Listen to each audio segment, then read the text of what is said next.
Our next talk is Constantin Teleman on quantizing homotopy types. Yes, thank you for the invitation. I feel a bit awkward giving this talk. Initially, it was scheduled for the middle of the week, I think, and I had something ambitious in mind. And then with the rescheduling, I was worried at first I wouldn't be able to explain the ambitious things. But then when preparing, I realized I didn't remember them anyway. So my excuse for giving an overview talk.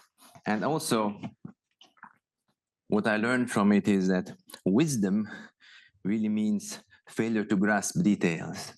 So I'm about to share my wisdom with you. So it's a biased overview of the story of quantizing homotopy types, and the bias is just due to my ignorance, really, not by design. And a lot of the ideas came from conversations with and joint work with numerous people. Special thanks to my colleagues in the Simons collaboration.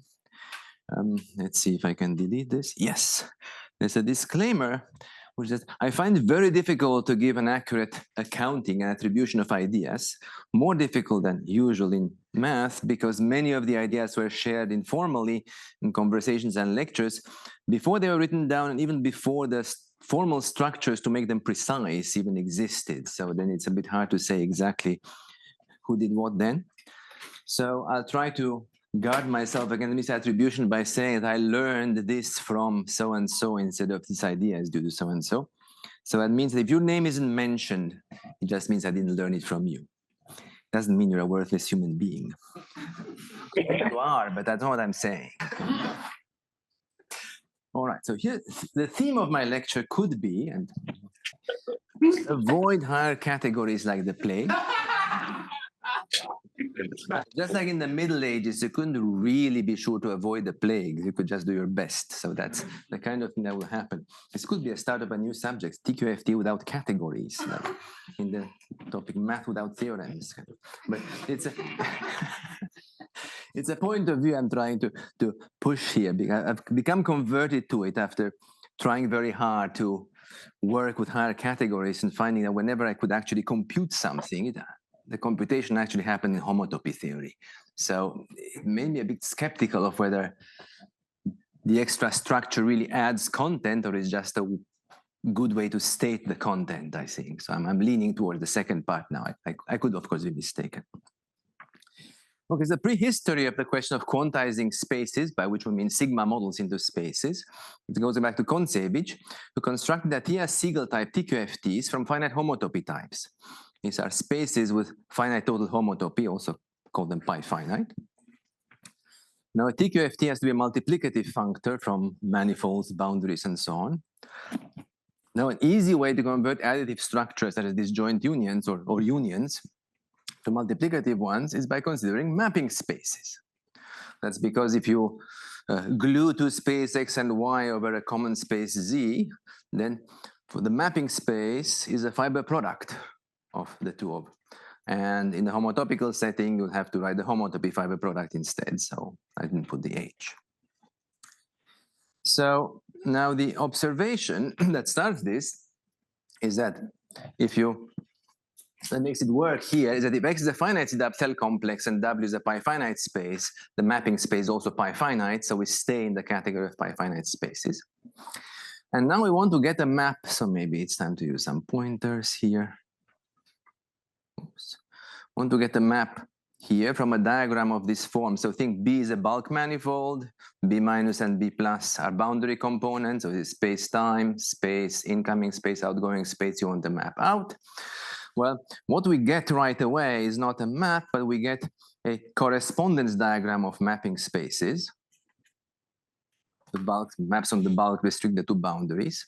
And in order to get a map here, we need two kinds of operations on what the functor T does. We need the lifting, a pull back if you like, and the push forward or integration. And this ought to be compatible composition of maps, and the condition for this is that the square here or diamond in the middle actually commutes when you apply this operation, like a base change condition on the middle. And Kontsevich's observation is that the space, what we assign to boundaries will be vector spaces, so pullback will be obvious, but to go forward, you need to define a map and define integration map. And his observation is the only integration map is given by a very interesting formula, multiplicative Euler characteristic. So it's the sum over components of the alternating product of orders of homotopy groups. That's the only thing that works that will be compatible with these zigzag diagrams. And the theory you get is assigns to a D manifold dimension D, the space of functions, so locally constant functions in the mapping space. And the matrix coefficients between two such things are computed by integration using this diagram. This being the integration formula applied to the homotopy fiber of a map. You can also twist that by, we call it Dijkgraaf-Witten twist. The dimension theory, by the way, of the theory is D+1. I kind of at some point got drawn into this symmetry story where the quantum field theory has dimension D, so the topological symmetry theory has dimension D+1. So that's always D+1. So the twist has to be in degree D+1, cohomology with C star coefficients. And when you integrate that on a closed D manifold, say, you get a class in H1, which is a flat line bundle, see, complex line bundle, and you replace the locally constant function with locally constant sections, and it still works. The integration formula now has a weight. So maybe I should have put that here. It's a complex weight. If tau not 0. All right, so this was the story. A useful observation is that this theory, we didn't actually use the fact that the source was a manifold. It's actually defined on finite cell complexes. So it's a cellular TFT, or what I like to call a CTFT.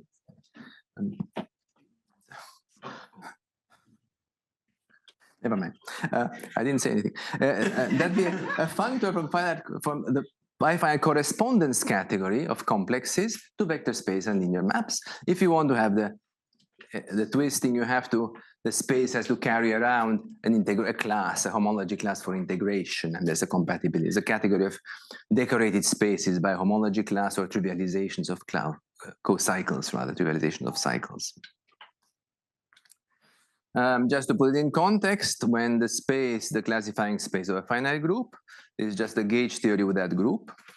And it's useful to think of it sometimes the gauge theory for a higher group, which is a base loop space of W. So it's higher, it's a group, it's a topological group, again with finite homotopy groups. And this theory comes with boundary theories. They have to be interfaces to the unit theory. So an interface would be a diagram, so sorry, V maps to W maps to a point, or the same as just a map to W. So any pi finite space over W defines a boundary theory. You can think of it alternatively as a boundary for gauge theory, because the loop space of the base acts on the homotopy fiber. So that tells you the restriction of the gauge, the reduction of the gauge group on the boundary. And the two boundary conditions that are useful in calculations are the Dirichlet or gauge fixing boundary.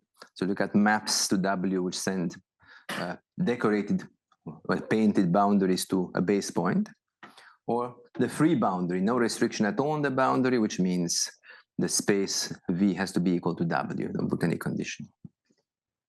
The homotopy fibers are the opposite, of course. Here you get the loop space of W, so that's a gauge fixing.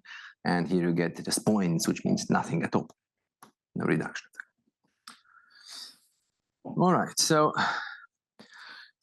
after Lurie's proof of the cobordism hypothesis, immediately the question could be raised of how do you fully localize this Kontsevich pi finite theory. And we addressed it. I'm not going to say we solved it because we didn't, but we addressed it in a paper a long time ago. And I'm mentioning it not because it's a plug for a very old paper, but because there is a point I want to make in connection to the theme. And also because the theorem that's actually proved there is not stated, as far as I could tell. What stated is the construction. What's really proved is that a quantization functor, called the Q dot indicating a dimension, from the pi finite correspondence category to some category or linear category is given as follows. Well, in dimension, if you like, -1 and 0, so numbers and vector space is what Kontsevich told us. And after that, you can go by induction to write the n quantization of a space. You take the loop space of that, you apply n minus first quantization, which you know inductively, and then you notice, hey, this is a group. Therefore, if there's a factorial construction, this is a group object in the previous categories, also known as an algebra in linear context. Therefore, it has a higher category level. This is it. Or this could be it. But in fact, it's not difficult to prove this has to be it if you make a just reasonable set of assumptions. So the assumption that is Cn, so it's a one for each n, where the TQFT takes values, the sequence of linear symmetric monoidal n categories, so that each higher one loops back to the previous one. And I call this structure an anti-category. I like that term. You want to think of it as all lives underwater, and now you pull it up by the hair and lift at a certain level, and now you see an n category. If you loop, you're bringing it down every time. So the looping is like bringing it to the surface, but the structure is below the surface, all of it. The next thing you need to know is that for this operation to work, the algebra object and Cn-1 defined objects here, Q preserves finite homotopy co-limits, but otherwise I don't see how you could have a reasonable thing called quantization of this homotopy category. And there's one condition that's hidden in the proof of the Cobordis hypothesis, which you also need, is that the invertible parts of these categories are controlled by homotopy theory. You can state that more precisely than this, but this is what goes in if you read the proof of the Cobordis hypothesis, what's actually being used in those calculations of duals. And even though Lurie certainly clearly commits to a model of infinity n categories, if the reason the result is so robust and powerful is because actually the details of the model are not used. This is the only thing that's used in the proof. To go in. The calculations happen in infinity one categories only for the adjoints. Are these invertible parts forming a spectrum? Depends how you say that. If you take the invertible, the whole invertible part, then yes. But here I mean, if you take any two morphism at the same level, then Hom between those in infinity one category and the calculus inside Hom's. The invertible part of Hom above one is an infinity one category, and the calculus matches that of infinity one categories, and that should happen at every level. So at that stage, that's not a spectrum, because you're starting with just some random base points, so to speak. So, but yes, the unit objects would form a spectrum, just because of this. And the example we indicated, there was no construction at the time that I know, was iterating algebras in vector spaces. A version of this was later constructed by Theo Johnson-Fry and Claudia Scheinbauer, and I don't know that anyone tried to sort of graft our construction on these definitions. In principle, it's possible, but there are better ways to execute the construction now. I don't know if any paper is out yet, but I know Claudia Scheinbauer and a collaborator will have one version of it, and there's a group around Tomer Schlang presenting another version. That'll be much better than trying to forcibly execute coherences in here. But here's the moral I want to draw independently of the construction. The calculations in these theories can be done using only homotopy theory. And I cannot guarantee that they're right, but I guarantee they're not wrong. They could be meaningless. There may be no representation in which they apply. There may be no quantization of finite homotopy theories. If that doesn't exist, then of course it doesn't have any value. But if there exists one, the calculations are correct. So now I'm going to push this point even further. What's the conceptual construction of these TQFTs? Well, that's close to what is being written up now, as far as I understand. Well, the theory on an n-dimensional manifold, let's say it's closed for now, is supposed to be the integral of the constant unit category looped in dimension according to the manifold over the mapping space from X to W. An integral could mean two things, depending how you want. You can mean the homology or cohomology, or for reasons I never understood, homology is called the co-limit and cohomology is a limit, but let's leave that aside.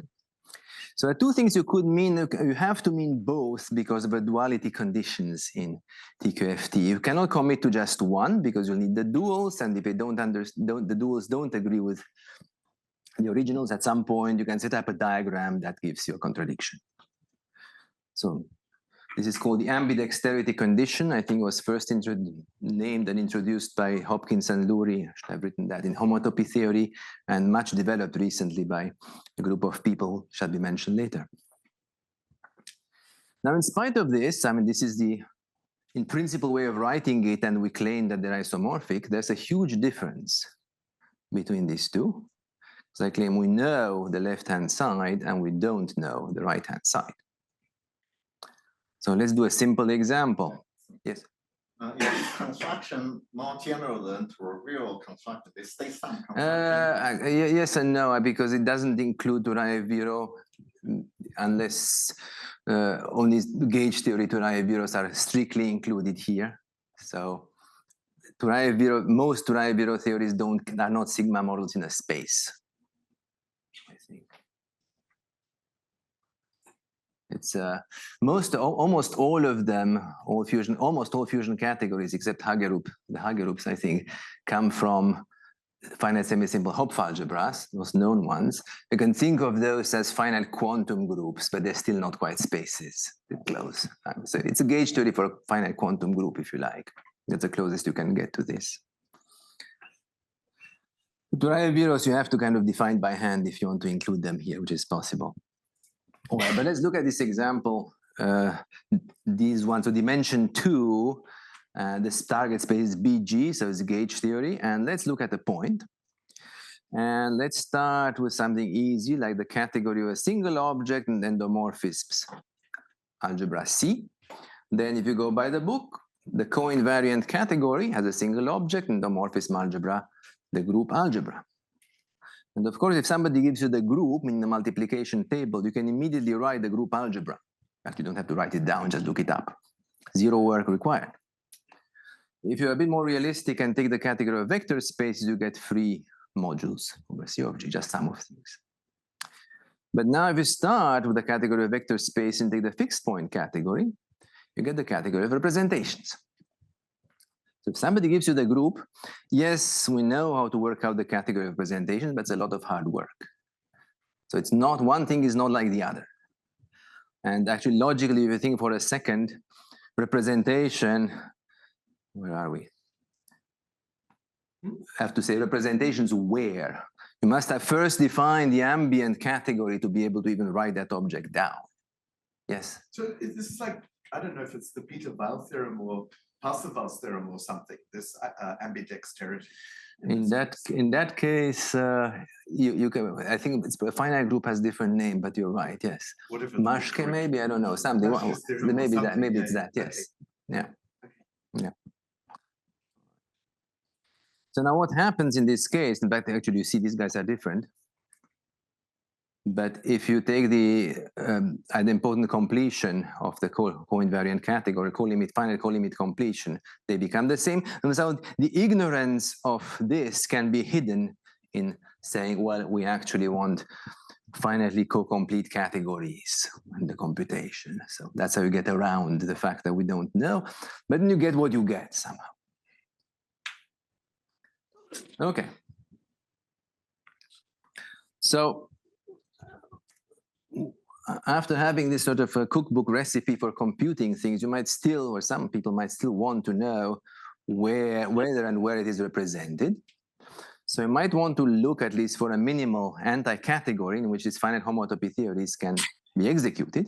There's a lot of work in this direction recently by Johnson, Fried, Reuter, Schlank, and a group of other people. And I think we're going to hear the recent developments in some talks by Theo and David. I'm actually not completely up to date on the latest. But you could have gone back to the old story and go for an obvious answer. Take anything you want. Take the image of the correspondence category and the quantization. Hey, it is what it is. Well, it's unsatisfactory for a number of reasons. first one, I have to report the Simons Foundation in 2 years' time, I think, about the great results we've accomplished in the collaboration. And the report that says, we've discovered what we knew how to construct 20 years ago is not a good report. I might ask for their money back. Is this being recorded? Yes. Might want to erase the last 30 seconds. The second that makes it a little difficult is that based on the low dimensional examples, we want n categories, not infinity n categories. We want the category to really end with C star, not something homotopy equivalent to the circle at the top automorphisms. So that's a nuisance, I think. But the third more serious concern at the time was that Reshetikhin-Turaev theories were unaccounted for. Now, as I said, even some Turaev-Viro theories were unaccounted for, but that was less of a concern because these theories have a property or flaw or feature not shared by the finite homotopy theory, which means they typically don't have topological boundary condition any at all. Whereas anything we construct by this method will have boundary conditions. The construction proposed clearly cannot produce anything like that. So that was solved by a different method by Dan Fried, Claudia, and myself. I think the paper is still not written. My excuse is the world is not ready for it. But there's a short account at my talk at the annual meeting 2 years ago or 3 years ago that does actually have a very sketchy proof. And it's one of these things that once you keep rephrasing the question and it becomes easy. I think I learned that from Michael Attia, actually. But the fourth problem, and that was flagged to us a long time ago by Mike Hopkins, is that the target category discussed before does not contain the homotopical roots of unity, this spectrum called I. I'm putting roots of unity here, you could put C star to have the same effect in this case. Okay, so there was a little excursion. What is this space about? Well, this is the space of homotopical solution to the root of unity equations. And what happens is that in the spectrum, infinity spectrum, multiplication is wobbly, but the unit in C star is pretty firm. So X has to be wobbly to compensate. So what actually happens is n is not an integer, but the point in the sphere, and X is the Pontryagin dual of the sphere, and the equation makes sense. So what's the reason, I think, for I infinity? So different people have different answers. Well, you have to remember what the sphere is. The sphere is the abelianization of the classifying space of a symmetric group. IC star is a Pontryagin dual of that, therefore, it's a modular of one-dimensional representation. A TQFT is a symmetric monoidal functor, so must carry a representation of the symmetric group, and representation theory is better if the one-dimensional representations are present. In fact, this group being abelian, every representation is an integral of one-dimensional representations, which we see right here.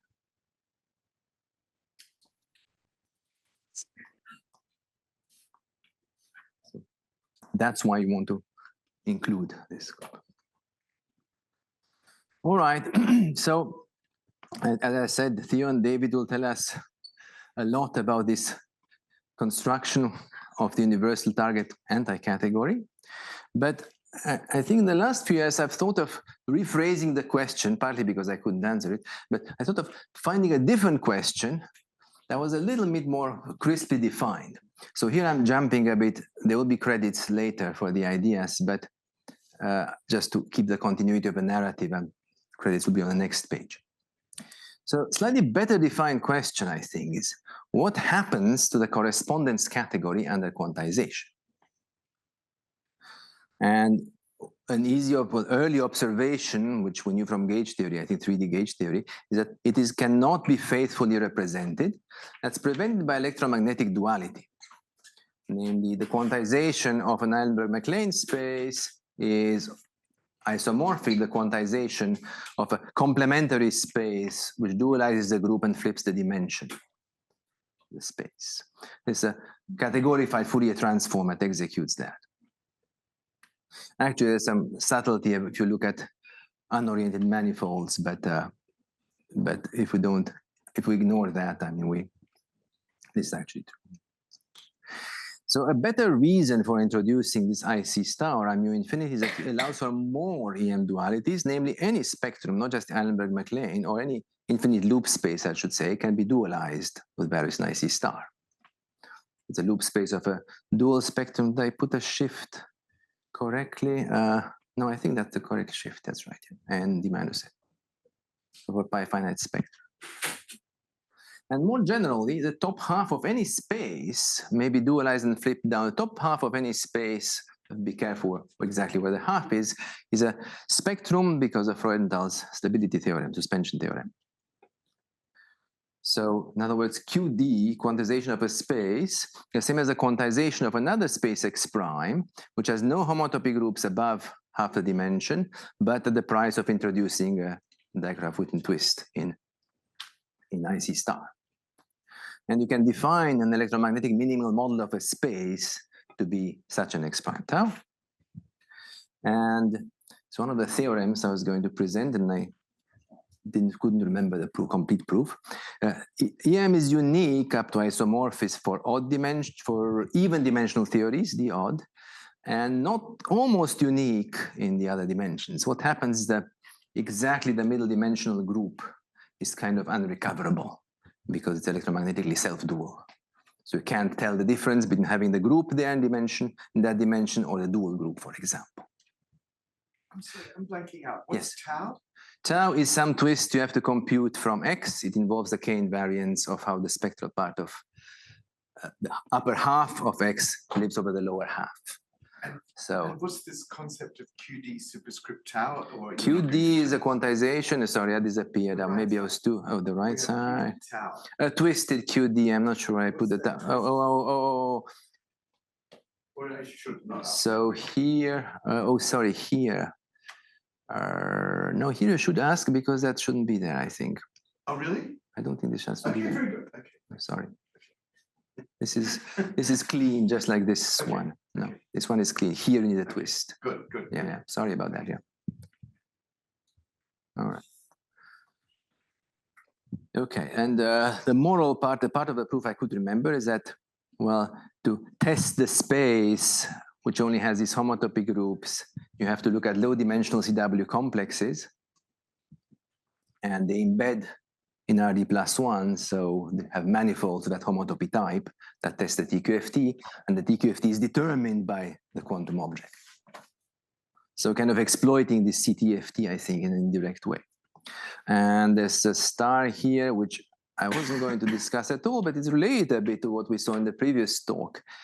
To execute this space in, I think, in even dimensional theory, so the odd, you need to do the maneuvers of trivializing the Gaussian theories. That's an addition one that has to be done. Okay, so now there's some credits. TQFT defects and condensation. So I think much of what I know I learned from a paper of Guyot and Johnson-Fried some years ago, and the lecture on condensation given by Theo, and later discussion with the collaboration. And then there are some papers, well, there's one paper actually, other paper with Dan Fried and Greg Moore on symmetries, where we write some of the things out in detail, but not all of them. And I think, again, there's a talk I gave at the Simons Foundation some 2 years ago. And that gets you a better handle on the question. Remember, what was the question? What happens to this correspondence and the quantization? So defects, to recall, are TQFT operators supported on subvarieties inside the manifold. So for example, point defects are vectors in the d-dimensional sphere. So they're going to see pi naught of the space and pi d of the space. It's actually dualized. That's not completely obvious. The point dragging dualized. Dimensional is d plus 1, remember. The general rule is to find how to label a defect. You have to look at the linking sphere and find boundary conditions for that. So line defects in 3 dimensions derive 0 correspond to orbitals in the Drinfeld center. And let's give a bad definition, but which definitely works here. A defect is condensed from lower dimension if its support can be shrunk dimensionally to something lower dimension. There is a long story, algebraic construction, but in the case of finite homotopy theory, it boils down exactly to this.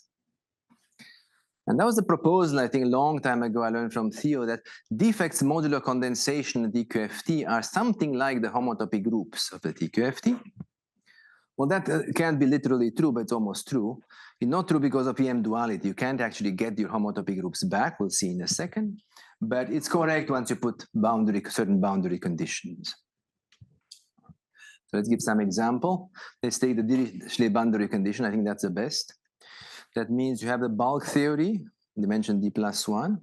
You take the gauge fix, well, the Dirichlet, the gauge fixing boundary theory, dimension d. So in the table, QM means quantization as an m+1 dimensional TQFT. For us, it usually comes as an algebra object. In an M category, Q0 is a vector space. So these are the defects you get. This is how you calculate defects of various codimension. The codimension is measured in the boundary. So for point defects in the boundary, you get to see exactly the homotopy, quantized D homotopy group. For line defects in the boundary, hey, a new homotopy group pops up, and so forth. When quantizing these spaces, the only defect that's not condensed is the one coming from pi0 of the components of the space. That's simply because based maps into a space, from a manifold to a space, can be shrunk away from the topmost stratum, say, onto something of lower dimension. So in fact, you don't even need the algebra of condensation to, if you squint at this table, you'll see that in every codimension, a new group comes up.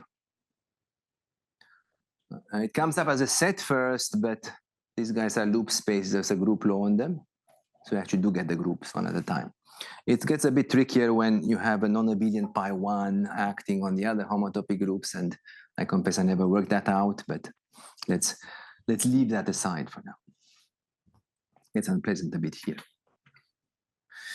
You can continue with more general boundary conditions, manifold to Y, and play the same game. And then you get the homotopy groups of something. You actually get a pair of homotopy groups of, V became Y and W became X for some reason. Apologies. So this is Y, this is X. So you get these homotopy groups of Y and the relative homotopy groups. And what they assemble to is, of course, the path algebra, the homotopy fiber product. Oops. So P, Y, Y. Path in X starting and ending at Y is Y crossover X with Y, homotopy fiber product. And that's an algebra in a funny way, sort of by contracting Y with itself, but using the group law on X, or on the path in X. I do not know if in this case you can recover more than the homotopy groups. You can really recover the spaces. I'm pretty sure you cannot. And here's where you see why you can't quite recover the space from its quantizations. If you just take the raw n, dimension now is n. Yes, okay, n is d+1, that's fine, no contradiction. If you just take the raw quantization, the TQFT of a space, and as before we started the quantizations, you'll notice that all homotopy groups appear twice somewhere. And in gauge theory, you interpret one row, the top row, as a Wilson defects, and the bottom row as a tooth defects, monodromies. And because of this double appearance, you cannot actually tell the homotopy groups that you're missing exactly their separation into a dual halves. So that's what's missing. But if you place the boundary condition, then half of the groups disappear. Because instead of the free maps from the sphere to X, you're quantizing based maps from the sphere. All right, so I think I was pressing the line that, without any evidence so far, that one shouldn't get too focused on categories and try to get everything one can from homotopy theory. I cannot prove a statement like that, of that form, but I want to give an example where an argument which looks like it's using linearity and categories is actually coming from homotopy theory already. It's a very simple example, don't laugh too hard. So I'm going to take two spaces. They have the same homotopy groups, pi 2 and pi 3 as Z mod 2. They differ by a k invariant, the only k invariant you could put, square 2. And we're going to quantize them in 4 dimensions. And this gives braided tensor categories because there's no pi 0 and pi 1 a priori. Well, let's do it naively. You have 2 objects from pi 2, and you have endomorphism C because you've linearized, but you also have an automorphism Z mod 2, so the endomorphism of each object is a group algebra of Z mod 2. And now you can Karoubi complete. And when you do so, you break up each of these categories to a direct sum of 2 braided tensor categories. And when you do so, you're going to still notice the k invariant because W quantizes to 2 copies of Vec Z mod 2, but W prime quantizes to a copy of the group ring of Z2 over Vec, that's what I mean by Vec Z mod 2, and the copy of super Vec, and that was the square 2 that was connecting the Z2 automorphism to pi 2. So we seem to be very happy because we actually, in this case, would look like we can even recover the space from the category. That was a bit misleading, but let's leave it there. So this quantization sees a k invariant. And I think the theorem behind it, because I've secretly used the Dirichlet condition, quantization plus the Dirichlet boundary recovers the space. So sorry, could you explain a bit more about the quantization? About which one? Yes. What made me explicitly that it? Well, sorry, can you repeat? Could you say a bit more about what really happened inside the quantization? Well, when you quantize, initially you get 2 objects and the endomorphism this algebra, which you can break up because and that breaks up the category into a direct sum of 2 things. And now the objects are simple. And of course, you take sums of objects and you get 2 braided tensor category. And because essentially for W, it's a bit easier to see because it was really Eilenberg-MacLane, these 2 copies of the same thing. You can't tell if you are on the -1 or +1 projection of character projection of pi 3. But on the second one, the square 2, which mixes up pi 2 and pi 3, exactly gives you a non-trivial braiding. It's a symmetric structure, but it's a non-trivial braiding, which exactly builds super vect out of vect on the odd copy. So you're representing pi 3 by the non-trivial character, then this square 2 becomes exactly the braiding for super vect. That's how you build super vect. Now let's do what Mike Hopkins told us we should be doing. And it's a little bit of that. We shouldn't be using C at the top or just C star as a group. We should be using something whose units are IC star. And let's be conservative and just put at the pi -1 group, which in effect means quantizing over super vect. So what happens when these two become isomorphic? You can no longer tell them a super vec from this apart because it's just a matter of how you label one of the 2 copies of the object. Have the object, odd line times the object. Which one was the original object? Who knows? So we lost that information. So at first, it seems to be exploiting linearity and decomposition because what you're doing is you're doing a funny shearing move on one of the summands and not on the other. And you could not have done it on this original space. Now you can break up the original space into a space with pi 2 and one term of pi 3 and pi 2 and another term of pi 3. But actually, you can. You can. The answer is in fact forced by homotopy theory. Electromagnetic duality turns pi 3 to a pi 0. When you do so, well, nothing interesting happens to W, but in W prime, the k invariant becomes a Dirac-Witten co-cycle from B2 of pi 2 to B4 of C star on the odd component. And that's, of course, the non-trivial braiding we're seeing. But if you continue to IC star, that co-cycle becomes 0.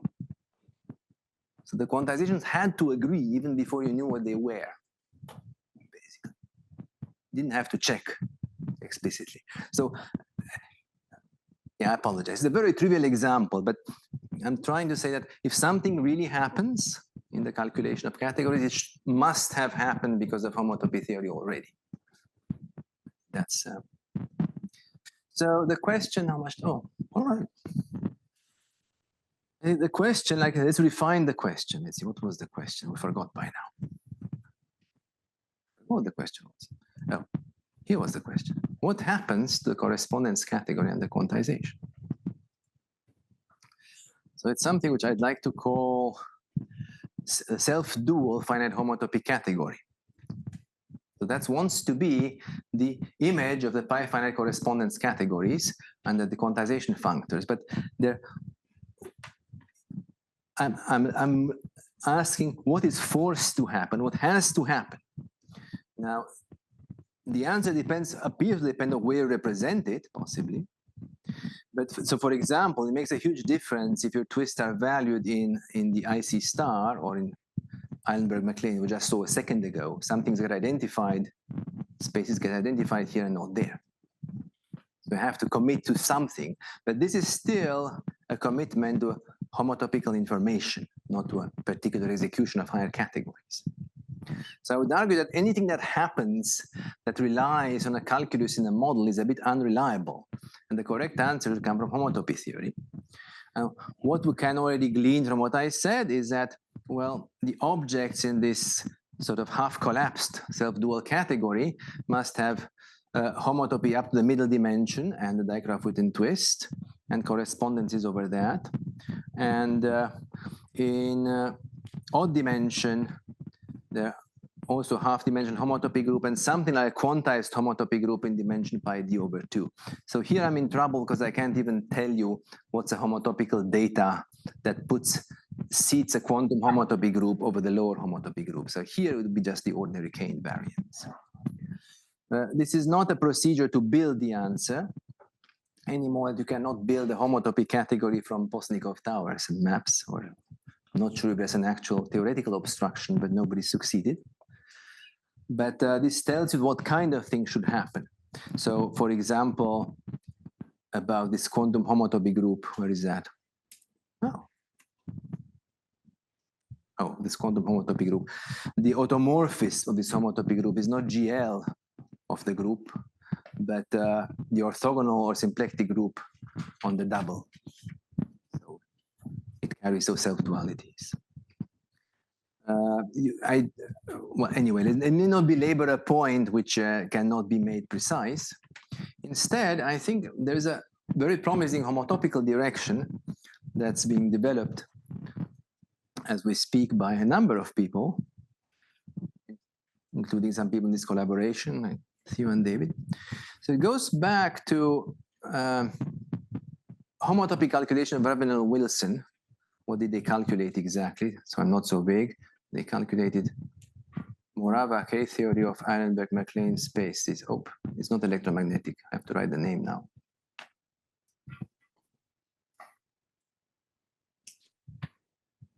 Spaces. And Hopkins and Lurie, inspired, I think, by the finite homotopy theories, established the ambidexterity property I mentioned, limits equal co-limits, for the Morava localized finite homotopy categories. That's a bit too strong. They actually only did it for Eilenberg-MacLane spaces.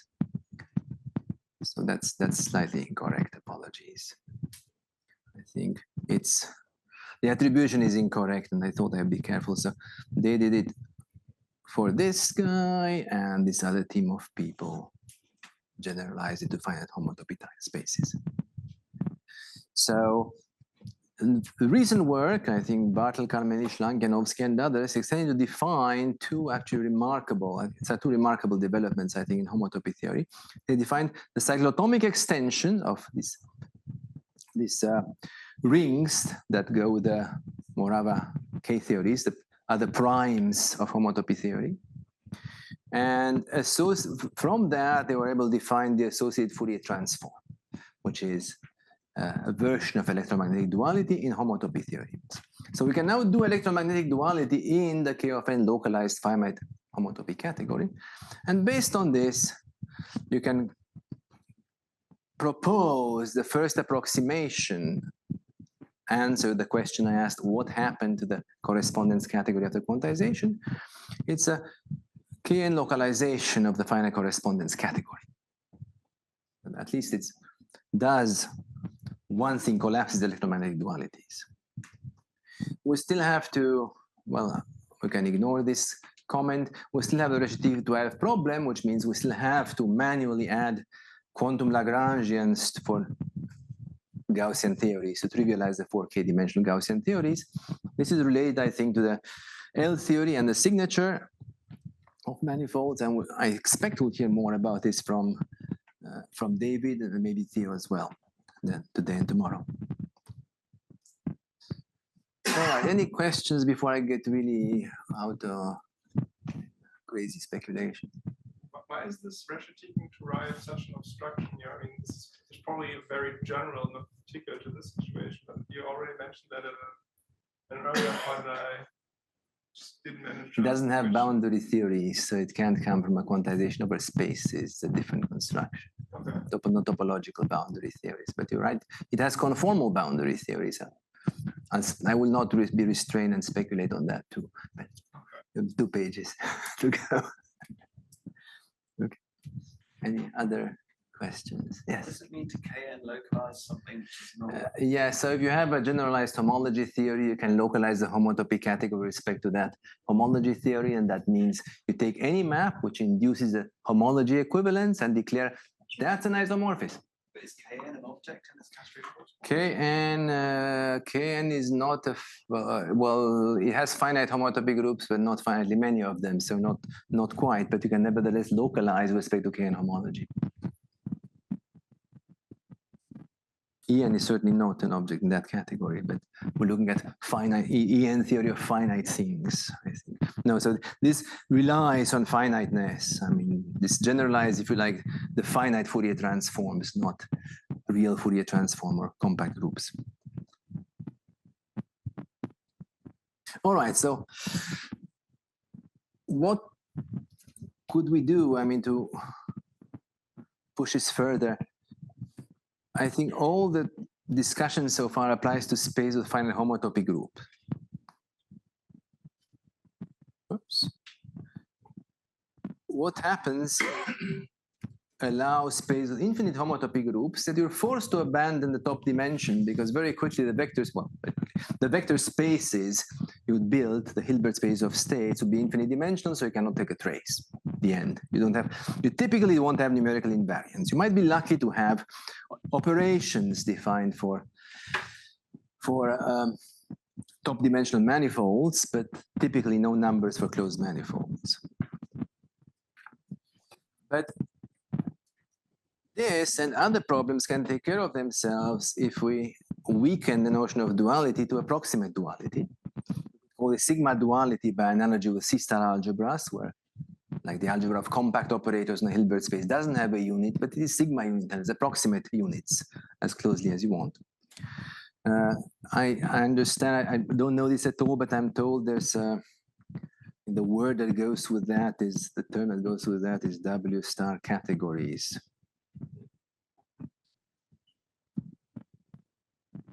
An attempt to apply something like the algebra of Gabori's hypothesis when you don't have strict dualities, you can approximate dualities. That takes care of the problem of infinite numbers. It takes care of other things too, because the missing TQFTs in dimension 4n-1, the Sprechetic and Turaev theories, are generated by conformal boundary theories in dimension 4n-2. And an example, I have a 1-sentence description of the whole story. Chern-Simons theory is generated by the full WZW model as an algebra object in conformal field theories. So if you're allowing this kind of object, then you can have, then suddenly you have boundary theories, you have, you can generate from points without inventing some object and so on. But that aside, if we're not going that route of analysis, I know very little about that. Some attempts have been made a long time ago by me of what happens, and lots of other people, what happens if you really try to push this through? Well, you find the quantization of a general space, the hybrid of categorifying the homotopy groups up to dimension d-1, and quantizing the chains on the default loop space as an ED algebra. Quantization means modules over that. So you have the issue of infinite homotopy groups and the categories built out of that. They're not fully dualizable. And in addition to that, the top, instead of having something like C or some field, some Q bar or cyclotomic extension of Q, you need to put the rational homotopy type, basically, of the manifold. And the case of string topology actually was very well studied. In fact, this is inspired by that. And in that case, you can construct string topology in two different ways, from chains on the loop space or co-chains on the space in algebra. Both are algebras. When the space is simply connected, the constructions agree, but when it's not, something bad happens to pi 1 if you try to use the co-chains on W, complete it basically. If you try in higher dimensions, something bad will happen. The low homotopy groups, probably pi is correct. And what happens when you try to compute compositions of maps, you get some spectrum. If you iterate the loop space. That's right. Yes. So in higher dimension, I think, well, if you start with this, you've lost the homotopy group, which is bad. If you just start with that. If you start with co-chains on W, it's a commutative algebra. So in principle, you can quantize any as high as you want it. But when you try to write compositions, you run the spectral sequences that fail to converge, and that's here is visible in the completion on pi 1. So you need somehow both of these halves. I don't actually know this has been written out in enough details. I think there is a paper which I can't find anymore, but I could swear I read it a long time ago, called Sphere Topology. If somebody finds it, please send me the reference. And it's exactly about string topology for higher dimensional manifolds. What do I want to say? Well, here's, sorry, let's ignore this for a second. That's just too wild. I should have put that, oops, that's not correct, style. Oh, that was a mistake. I don't know how to do this anymore. Never mind, ignore this for a second. So that's what I wanted to connect with the previous one. So some 15 years ago, I think with Andrew Blumberg and Ralph Cohen, we looked at these boundary conditions for string topology. And to some extent, it's a plug for an old paper, but really the conclusion is it doesn't work very well, I think, without doing the thing I mentioned of putting some approximate duality in. So what we did at the time, we constructed the string topology category for a manifold from what were then still called branes, compact manifolds mapping to W. And the hom space between two branes was simply chains on the homotopy fiber product, and there's an H there, of course. That's a perfectly well-defined EG category, an obvious composition law. And so actually, maybe that's what I want to tell you about this. There's a funny story behind it. In today's language, we're asking the question, which of these are Dirichlet conditions? And in finite homotopy, perhaps to remind you, so in finite homotopy, in pi finite spaces. Constantin, is M the same as W? M is the same as W, thank you. So V to W is Dirichlet equivalent to something obvious. So it's a function f. Pi naught of f is onto, and something less obvious, pi d of f is 0. It's an extra condition, which we're ignoring, I think. That's why I made a mistake. So anyway, it kind of works when V is a point and V is all of W. That's more or less what I was saying. Where was I saying? Here. At least in the simply connected case. So based on that, we conjectured that it should work for any V. We were so convinced of that that I think all three of us produced the wrong proof of it at some point. Then we found a mistake, and disturbingly, it was the same mistake in all cases. So that was a bad sign. And we puzzled over that. The mistake was a gap, and we couldn't settle it. I think Bill Dwyer rescued us by showing us how to build a counterexample. So there is a condition, a rational homotopy condition on this for this to work. I won't say it's an nilpotency condition. It's not the usual nilpotency in rational homotopy theory. It's something different. It has to be some other action has to be nilpotent. So it works, for example, if this is a fiber of a principal fibration, or it's a chain of such things, but you can write it precisely. But the funny story about that is, well, it's not so funny, it was sad actually. We had a great title for the paper. It was going to be called One Brain is Enough. For a 3-author paper, I thought that was great. But then it turned out one brain was not enough. My collaborators didn't like that title, so that's not what the paper is called. I think that's very sad. All right, I think I'll stop here because we're probably going to hear some real things about the universal empty category from David tomorrow, so no point speculating so much.